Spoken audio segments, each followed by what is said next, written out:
What's up, you guys? Okay, so I just did this reading, the reading before this one, and I sat back, and then it was like, in the reading that I did before this one, okay, it was like this ice kept falling off of my roof, and it like kept making me jump, and then I just kind of like laid back, and all of a sudden the ice, just this huge fucking piece of ice fell, and it didn't make me jump at all. So weird. Anyways, I'm going to get into that in a minute, hopefully, but there is a very important message that's coming through, and it is regarding somebody who's doing some inner child work, remote viewing their timeline, this lifetime's timeline. It's like, first of all, you can't fuck with a chosen child because they can remote view, and we were born to do that, okay? I'm going to say this also, speaking as somebody who is autistic. I don't know if any of y'all are, but like, being autistic,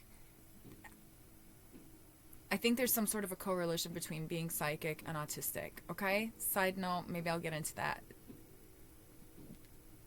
Just take what resonates, okay? Leave what does not, okay? These are only my personal experiences. But also, okay, the message is that, well, while somebody is remote viewing and going back and seeing these people, you're looking into their eyes. And the thing is that when you were a child, you would look into people's eyes and you would capture their intentions in your mind. And even though as a child, as a human child, you didn't have the emotional capability and verbiage to understand what the emotions were that person, or what the intentions were of that person, and you didn't have a complete understanding, it's like you as a chosen child, as a light worker, as an anointed child who came into this earth with a spirit that is anointed to help for the good of all, came in with all of the tools that you needed to be able to do what it is that we're here to do as light workers, right? You would essentially photograph people's faces so that later on you could go back to remote view to see their eyes, to see their intentions, and then as an adult have life experiences to help you understand their intentions better also. Because there's something about children calling out karmic justice, but it's almost like, and just take what resonates again, you guys, because this is making it sound like there's like a spiritual warfare happens everywhere, okay? Especially, and it can happen within the household, especially if there are generational curses, karmic cycles, attachments, things like that. This stuff happens because the esoteric is not meant to be esoteric, in my opinions. Just take what resonates. We should be knowing these. We should be able to. We should be talking about energy more, anyways, because that's just my opinion. But I digress. So it's like, children are being brought into this world to call out karmic justice, but there are challenges to that, and this is also, I'm hearing, this is why some children are awakening later also, okay?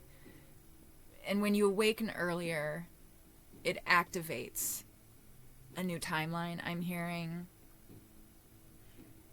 by doing this work. Again, I'm also hearing, okay? But you guys also remember that our journey, we're constantly being activated, okay? To higher levels of consciousness, right? Where was I going with that? Oh, that's right. Getting back to now. So that was a very important message. That's actually the message that was really kind of coming through, but it's almost like, yeah, it's like, it's interesting because it's like the snow, the ice fell, broke, everything's melting. I don't know, maybe everything is coming into bloom too. It's like it's like the ice is melting. It's like somebody has been holding on to, oh, this is an interesting message. Somebody has been holding on to this past and they had no idea why. And this is why. It was so that you could go through this process of remote viewing. And once you went through this process of remote viewing and calling out karmic justice, ascending to the light, having a psychic investigation basically happen that you are witnessing, that you are witnessing and healing your inner child while spirit is witnessing through you. Okay, just take what resonates. Yeah, the ice is melting. It's all coming up. You can't the snow is not going to hide anything anymore. Okay, it's all coming up, and it's all being cleaned and ready to be planted. Okay, to create a new foundation. I'm seeing just beautiful flowers, just flowers everywhere. I'm seeing like snow melting and just like gross shit on the ground, and then it's like it just spirit's picking up all that shit and like creating a beautiful foundation in it. And it's, I don't know, it's a very beautiful vision that I'm having though. But it's also this inner strength that it's like, I feel like also called to say that this is also an inner strength that you have learned for the future of your bloodline as well. Because I'm being called to share like with you, I have a friend who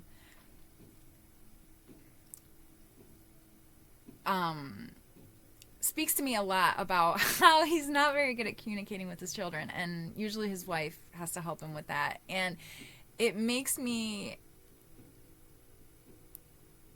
feel called to, you know, somebody understands something so well that if they were to explain it to a child, it would be very concise and not come from a place of fear. And that was also the lesson. This is, let me pull some more cards. No, I don't. I put my cards away. I just feel like that is the message, and I'm sending you guys so much love, and I hope that this helps. And